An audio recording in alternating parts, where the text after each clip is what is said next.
কি খাবে তুমি? পোলাও। কি খেতে ভালো লাগে? পোলাও। কি করে কি খাবে তুমি? পোলাও। কি খেতে ভালো লাগে? পোলাও। বাড়ি নিয়ে কি যাবে? পোলাও। রেস্টুরেন্টের নাম কি? Mother sir. আর এই যে প্লেট দিয়ে গেছে অনেকক্ষণ, কখন খেতে দেবে জানি না।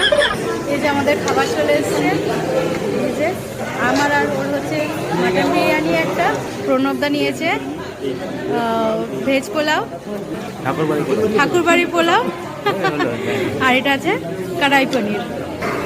এটা তো আর কিছু নেই। আছে, পয়সা উসুল করতে হবে না।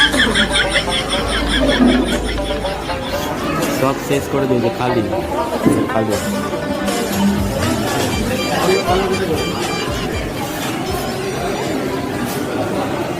এটা কি করে